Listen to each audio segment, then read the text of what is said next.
এই এই ওখানেই দাঁড়াও। কে তুমি? এত রাতে কোথায় যাচ্ছ? আমি আমার রাজ্যে যাচ্ছি, যেতে দাও। রাজ্য? কোন রাজ্য থেকে এসেছো? আর তোমার নাম কি? আমার নাম ভীমা। মালিক, ওর নাম ভীমা।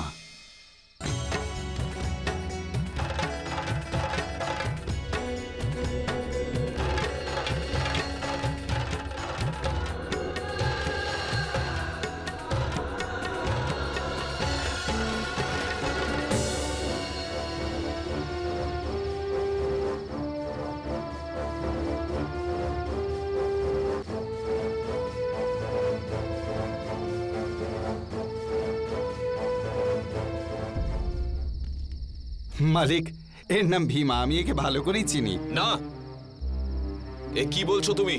আমার নাম কোনো ভীমা ঠিমা নয়। আমার নাম তো মালিক, এর কথা একদম শুনবেন না। এর একটু মাথার গন্ডগোল আছে। এর যা মনে পড়ে বলে যায়। হয়তো এখনই বলবে আমি চক্রবর্তী সম্রাট।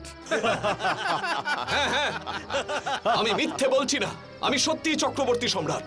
চক্রবর্তী সম্রাট দেখে তো মনে হচ্ছে, কিন্তু ভিখারিদের। আসলে মালিক, এর মাথা খারাপ হয়ে গেছে। এর স্ত্রী, সন্তান, আত্মীয় স্বজন, কাছের লোক সবাই দূরে চলে গেছে। সেই জন্য ও একটু... যাও, নিয়ে যাও একে। আর মনে থাকে যেন, আর যদি এখানে আসো তাহলে মেরে ফেলবো। ধন্যবাদ মালিক। এসো ভীমা, এসো।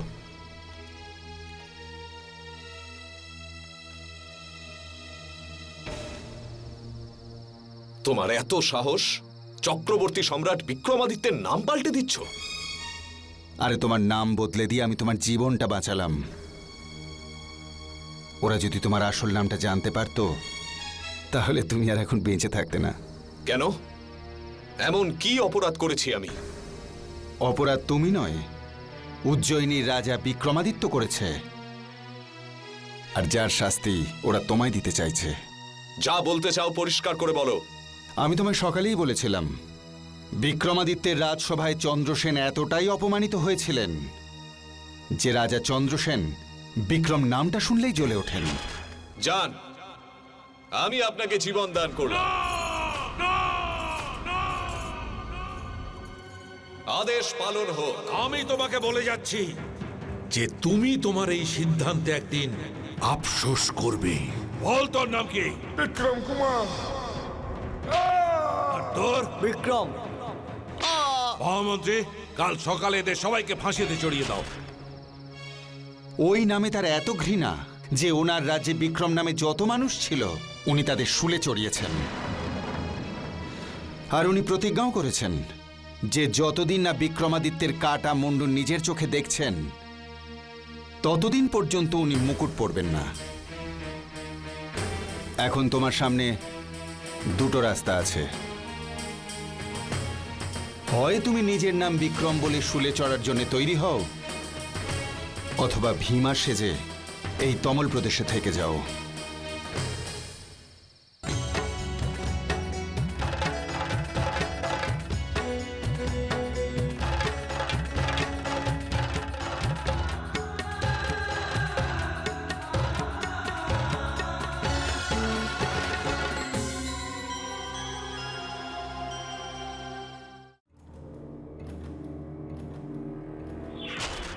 কাকা, আমাকে চন্দন কাঠ দাও।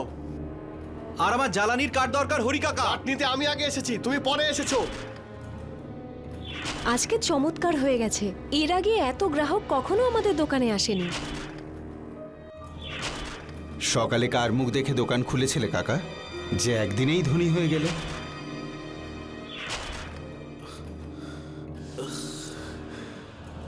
কি বাবা তুমি? আমি কে?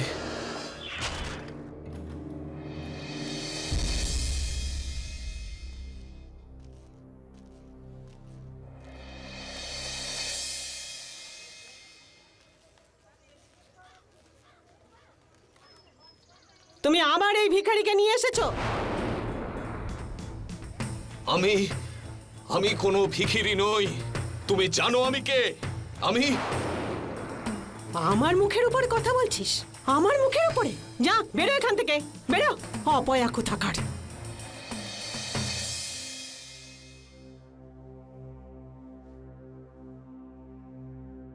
আচার্যগণ, আজ আমি উজ্জয়িনীকে আপনাদের সবার ভরসায় ছেড়ে যাচ্ছি। আমার এই বিশ্বাসকে কিছুতেই ভাঙতে দেবেন না। কিন্তু মহারানী, কিচ্ছু শুনতে চাই না আমি। আজ মহাকালও আমার এই সিদ্ধান্তকে বদলাতে পারবেন না। আরে তুমি বুঝতে পারছো না কেন?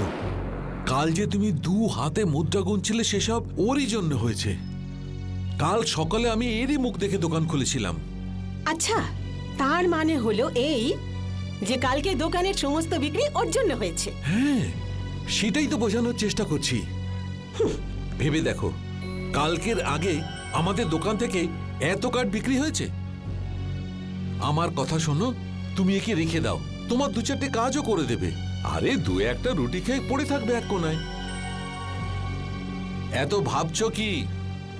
এ হচ্ছে পরশ পাথর, তোমার সমস্ত অভাব ধন দৌলতে পূর্ণ করে দেবে। এই শোনো, দেখো, যদি তুমি এখানে থাকতে চাও তাহলে আমার কথা মতো চলতে হবে। আমি যা বলবো তাই তোমাকে করতে হবে। সূর্য ওঠার আগে তোমাকে ভাটি জ্বালাতে হবে, আর তারপরে জঙ্গলে গিয়ে তোমাকে কাঠ কেটে আনতে হবে। আর হ্যাঁ, সারা দিনে একবারই খেতে পাবে, বুঝেছো তুমি? হ্যাঁ হ্যাঁ, ও সব করবে, তুমি একদম চিন্তা করো না।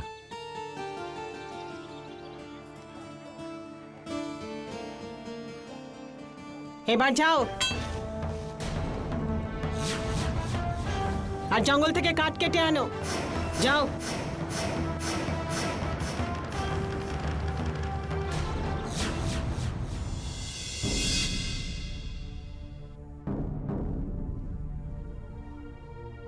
মহারানী, মহারানী!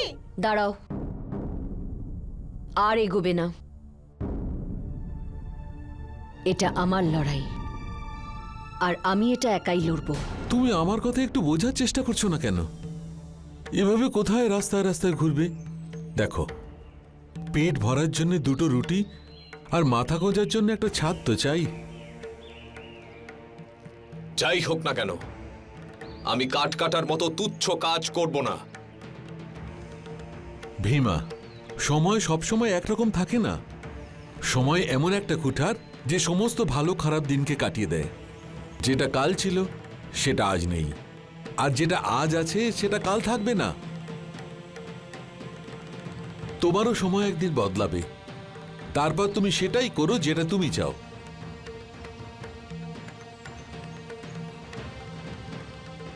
এই কুড়ুলটাকে নিজের খারাপ সময়ের অস্ত্র হিসেবে হাতে তুলে নাও। এ ঠিকই বলছে।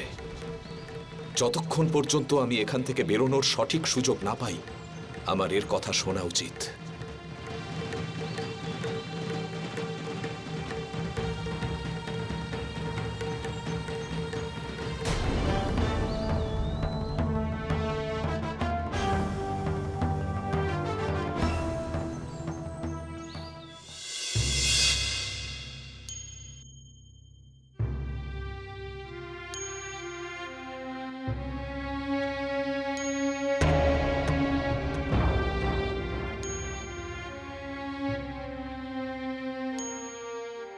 চলো।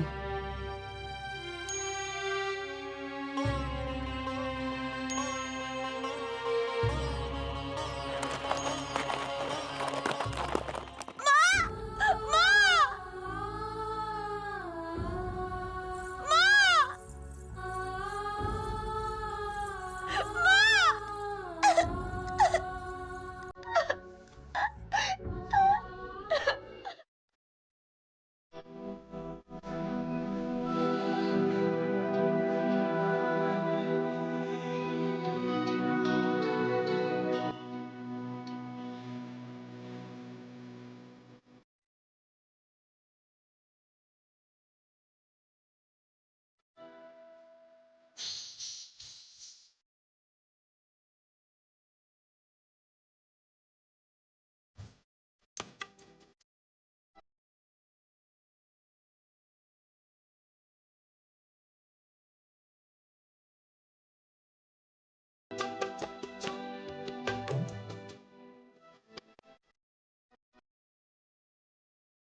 আমি প্রতিজ্ঞা করছি যতদিন না মহারাজ ফিরে আসবেন আমি অন্ন স্পর্শ করব না।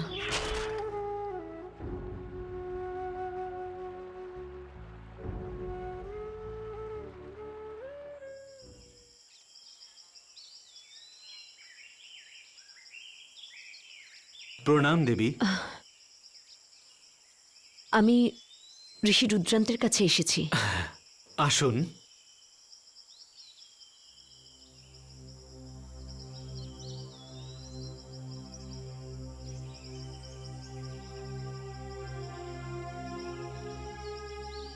বলুন,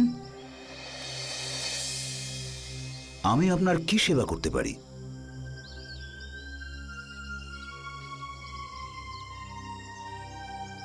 আমার স্বামী খুব বিপদের মধ্যে আছেন। কি হয়েছে আপনার স্বামীর? আমার স্বামীর ওপর শনিদেবের সাড়ে সাথী শুরু হয়ে গেছে, আর যবে থেকে সাড়ে সাথী শুরু হয়েছে তবে থেকেই উনি নিখোঁজ। মহর্ষি, শুধু আপনি আমায় সাহায্য করতে পারেন, শুধু আপনি। আপনি ধৈর্য ধরুন।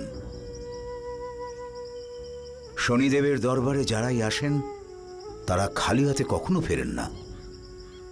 ওনার কাছে যারাই কিছু প্রার্থনা করেন শনিদেব ওদের সবার মনস্কামনা পূরণ করেন। আপনি কোথা থেকে এসেছেন? আমি মদন লেখা। কি? মদন লেখা? সম্রাট চন্দ্রগুপ্ত বিক্রমাদিত্যের সহধর্মিণী? মহারানী, চলে যান মহারানী, চলে যান। এখনই উজ্জয়িনী ফিরে যান। যেখানে আমার আরাধ্য দেবতার অপমান হয়েছে সেই রাজ্যের কারোর সঙ্গে আমি কোনো সম্পর্ক রাখতে চাই না। চলে যান। এরকম বলবেন না মহর্ষি। আপনার কাছে উজ্জয়িনীর মহারানী নয়, একজন স্ত্রী এসেছে,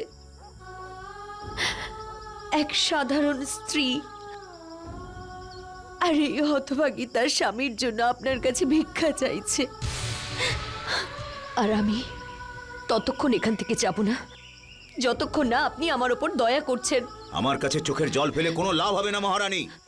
রাজা বিক্রমাদিত্য শনিদেবের অপমান করেছেন, ওনাকে এর শাস্তি অবশ্যই পেতে হবে। চলে যান।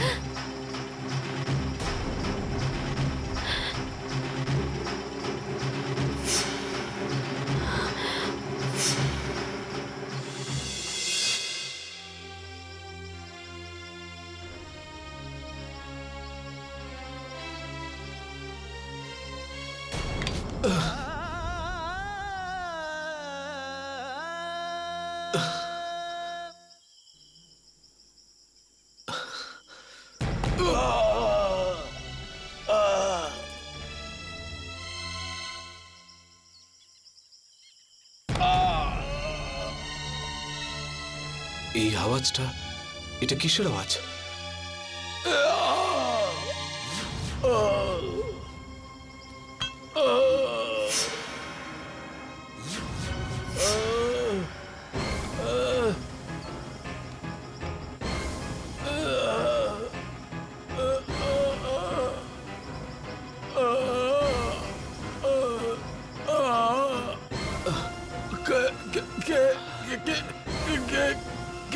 কে তুমি? ছেড়ে দাও,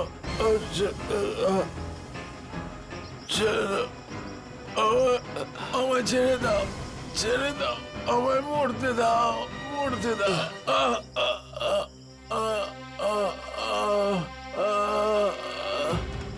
কে করেছে তোমার সঙ্গে এসব? কিছু জিজ্ঞেস করো না, আমার কথা শোনো, আমার ছেড়ে দাও, নয়তো ওরা তোমার এই অবস্থা করবে, মেরে ফেলবে। আমি জিজ্ঞেস করছি তোমার এই অবস্থা কে করেছে বলো। আমি রাজদণ্ড পেয়েছি, রাজদণ্ড। রাজদণ্ড কি করেছিলে তুমি? আমার আমার আমার অপরাধ শুধু এই ছিল যে মহারাজ চন্দ্রসেনকে ওনার কর না দিয়ে আমার ক্ষুধার্ত সন্তানদের খাইয়ে দিয়েছি।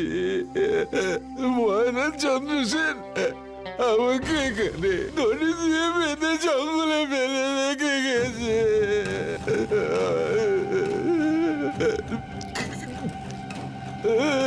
নিজের সন্তানদের খাবার খাওয়ানো কোনো অন্যায় নয়, এটা তো চন্দ্রসেনের অত্যাচার। আমি তোমাকে মুক্ত করছি। তুমি আমাকে মুক্ত করো না, নয়তো ওরা তোমাকে মেরে ফেলবে। তুমি জানো না রাজাকে, জানো না তুমি।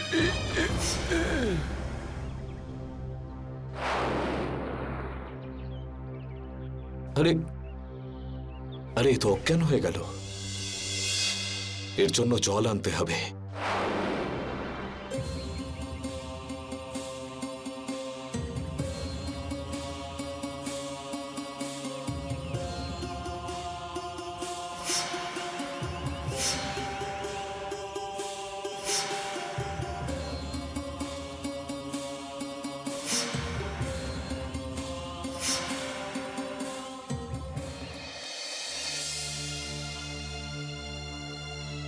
দেবী, আপনি ফিরে যান। মহর্ষি রুদ্রান্ত যদি কারুর উপরে রুষ্ট হন, উনি তখন কারুর কথা শোনেন না। আমি ফিরে যাবার জন্য আসিনি। আমি এখানে ওনার আশ্রমে প্রাণ ত্যাগ করব, কিন্তু খালি হাতে আমি ফিরে যাব না, কিছুতেই না।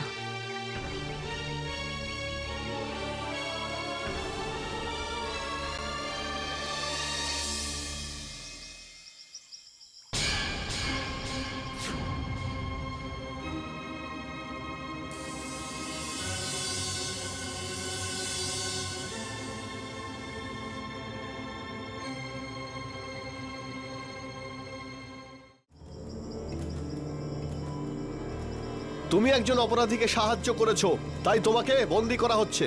আমি কোনো অপরাধ করিনি। অপরাধী তো তোমাদের রাজা চন্দ্রসেন, যেই দুর্বল আর গরিব মানুষটাকে শাস্তি দিয়েছে। তোমার এত সাহস যে আমাদের মহারাজকে দোষী বলছো? নিয়ে যাও একে। চলে যাও এখান থেকে। তোমরা জানো না আমি কে। যদি বাঁচতে চাও তাহলে এখান থেকে পালিয়ে যাও, না হলে তোমরা সবাই মরবে।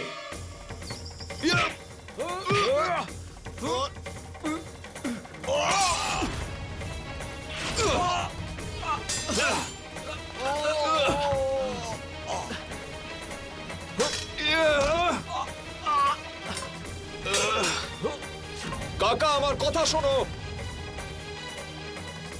আমি বলছি এক্ষুনি পালাও।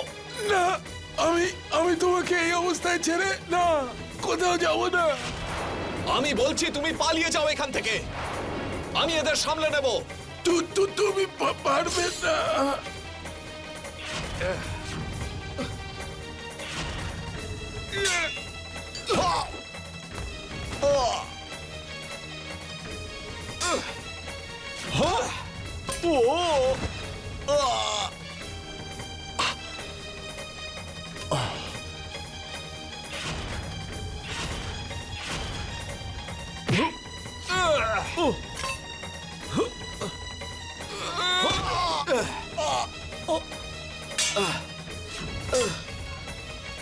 কাকা, পালিয়ে যাও এখান থেকে।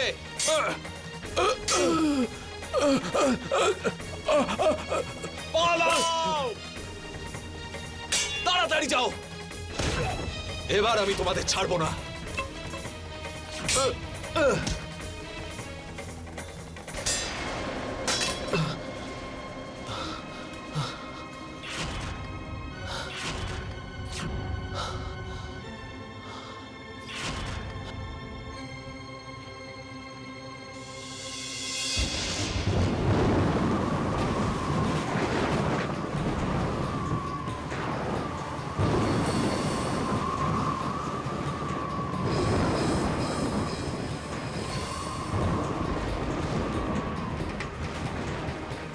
দেবী দেবী দেবী ভিতরে চলুন, খুব জোরে ঝড় বৃষ্টি হচ্ছে। আমার কিচ্ছু হবে না। দেখুন কত জোরে বজ্রপাত হচ্ছে, দেখে মনে হচ্ছে আকাশ ভেঙে পড়বে। দয়া করে আপনি ভিতরে চলুন।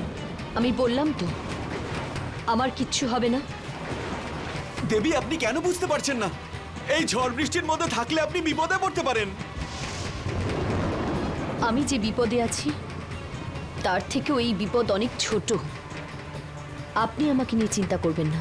দেবী আপনাকে আমি এখানে একা ফেলে রেখে যেতে পারি না। এখন বজ্রপাত হোক বা আকাশ ভেঙে পড়ুক, আমি এখান থেকে ততক্ষণ নড়ব না যতক্ষণ না মহর্ষি রুদ্রান্ত আমাকে আর আমার স্বামীকে ক্ষমা করে দিচ্ছেন। আপনি যান।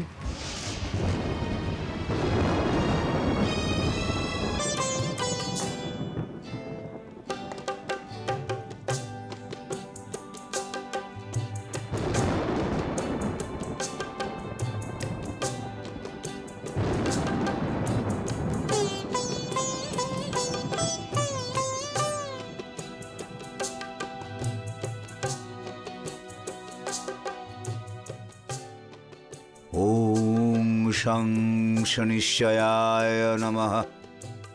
ওম শং শনিশ্চয়ায় নমঃ। ওম শং শনিশ্চয়ায় নমঃ। গুরুদেব, ওম গুরুদেব, শনিশ্চয়ায় নমঃ। কি হয়েছে রমাকান্ত, তুমি এত উত্তেজিত কেন? গুরুদেব একটু বাইরে বেরিয়ে দেখুন। কি হয়েছে ওখানে? ওই দেবী এখন আমাদের আশ্রমের বাইরে বসে আছেন। খুব জোরে ঝড় বৃষ্টি হচ্ছে। ওনার প্রাণের। উনি এখনো যাননি? কিন্তু আমি তো ওনাকে বলে দিয়েছিলাম যে আমি কোনো রকম সাহায্য করতে পারবো না। গুরুদেব যদি ওনার কিছু হয়ে যায় অনর্থ হয়ে যাবে। ওই দেখুন, উনি এখনো একই জায়গায় বসে আছেন।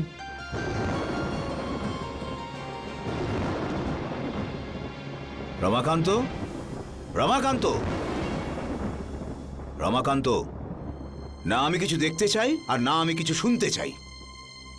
উজ্জয়িনীর নাম শুনলেই আমার সেই দিনের কথা মনে পড়ে যায়, যেদিন সম্রাট বিক্রমাদিত্য আমার আর আমার আরাধ্যদেব শনিদেবের অপমান করেছিলেন। যে নিজের পিতাকে ছাড়েনি, নিজের গুরুকে ছাড়েনি, সে কি অন্যের ভালো করবে? শনির মতো সন্তান হওয়ার থেকে মানুষ নিঃসন্তান থাকাই ভালো। যাও আর ওনাকে গিয়ে বলে দাও যে আমাদের এই আশ্রমে ওনার কোনো জায়গা নেই। যাও। গুরুদেব, এটা কি উচিত হবে? আপনাকে অপমান রাজা বিক্রমাদিত্য করেছেন, মহারানী মদন লেখা তো করেননি। কি বলতে চাও তুমি? গুরুদেব, উনি এখানে উজ্জয়িনীর মহারানীর বেশে আসেননি, ভক্ত হয়ে এসেছেন। আর একজন ভক্তকে খালি হাতে ফিরিয়ে দেওয়া ঠিক নয়। রমাকান্ত, এখন আমাকে তোমার কাছ থেকে শিখতে হবে যে কোনটা উচিত আর কোনটা উচিত নয়? না গুরুদেব, আমি ক্ষমা চাইছি। আমি তো শুধু এইটুকুই আপনাকে মনে করিয়ে দিচ্ছিলাম যে শনিদেবের কাছ থেকে কখনো কেউ খালি হাতে ফিরে যায় না।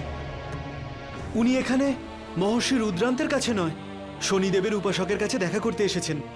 এটা কি ঠিক হবে যে উনি এখান থেকে আজ খালি হাতে ফিরে যান? এতে কি শনিদেবের অপমান হবে না?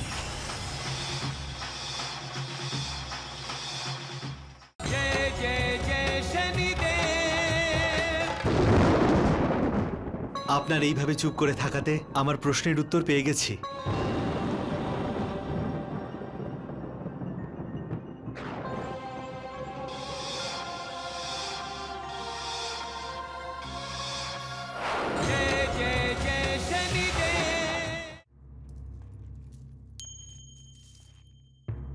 কোথায় গেল ভীমা? ওর জন্য তো আমার খুব চিন্তা হচ্ছে। এতক্ষণে তোর ফিরে আসা উচিত। পালিয়ে গেছে। খুব দরদ উতলে পড়ছিল না ওর উপরে। আর ওই দিন কি বলছিলে তুমি? তোমাকে সাহায্য করবে। দেখলে তুমি? চোর কোথাকার, আমাদের কুড়ুলটাও নিয়ে পালিয়ে গেল। আরে তুমি ভুল ভাবছো। আমার ওর উপর পুরো বিশ্বাস আছে। ও পালানোর লোক নয়। শোনো, এখানে হরিয়া কে আছো? কি ব্যাপার মালিক? আমার নামই হরিয়া। চলো, তোমায় কোতোয়াল ডেকেছে। এটা আপনি কি বলছেন? আমি তো কোনো অপরাধ করিনি। নিজেকে চালাক মনে করো, এক অপরাধীকে তুমি আশ্রয় দিয়েছো। অপরাধী? অপরাধী? না না, কি হলো? ভীমা তো তোমারই চাকর। ভীমা আর অপরাধী? ও কোনো ছোটখাটো অপরাধী নয়, ও রাজদণ্ড পাওয়া এক অপরাধীকে সাহায্য করে অপরাধ করেছে। আরে আমি তো আগেই বলেছিলাম ও কোনো চোর ডাকাত হবে। দেখুন মালিক, আমাদের সঙ্গে ওই ভীমার কোনো সম্পর্ক নেই। আপনারা চাইলে ওকে শুলে চড়াতে পারেন বা কারাগারে বন্দি করতে পারেন। এইভাবে শুনবে না, ওকে ধরে নিয়ে চলো। দাঁড়ান মালিক, আমি আপনাদের সঙ্গে যেতে রাজি আছি, চলুন। আরে হে ভগবান, আমরা এ কোন বিপদে পড়লাম? আরে এই মুখুরি, জানা জানা তোর বাবাকে নিয়ে যাচ্ছে, তুই বাঁচা না। হে ভগবান, আমরা এবার কি করব?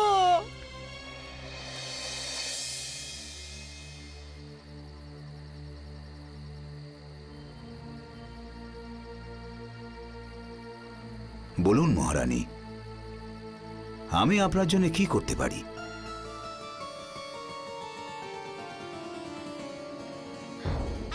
আমি আমার স্বামীর হয়ে আপনার কাছে ক্ষমা চাইছি মহর্ষি, ওনাকে ক্ষমা করে দিন। আপনি উঠুন মহারানী।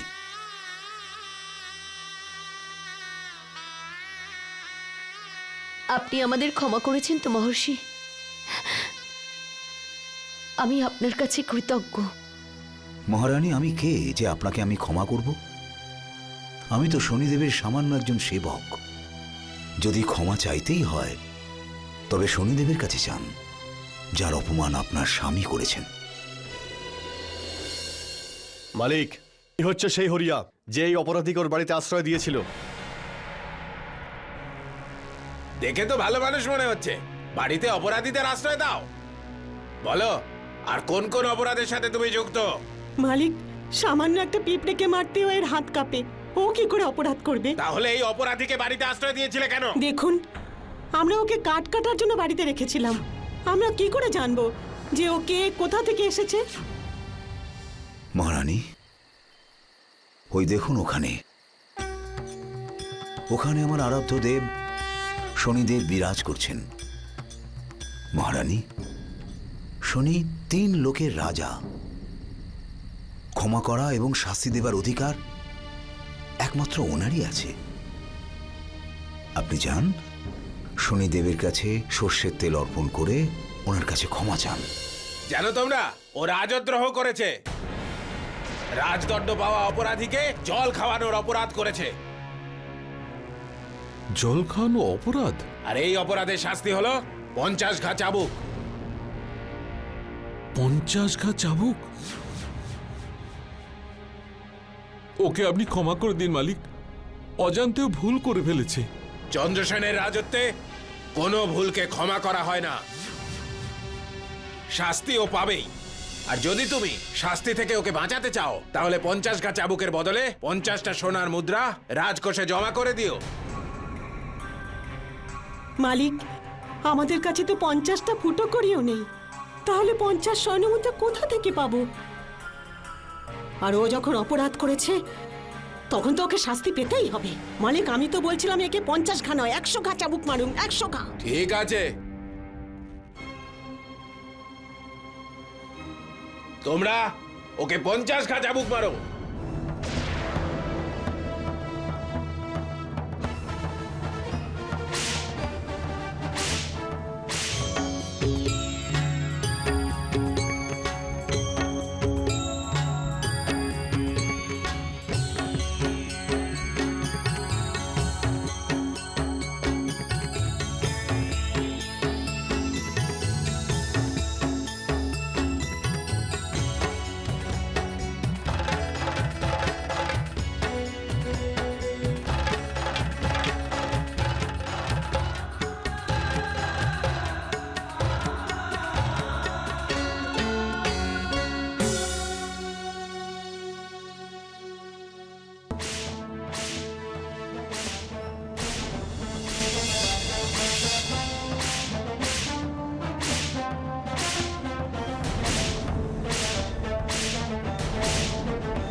शं शनैश्चराय नमः ॐ शं शनैश्चराय नमः ॐ शं शनैश्चराय नमः ॐ शं शनैश्चराय नमः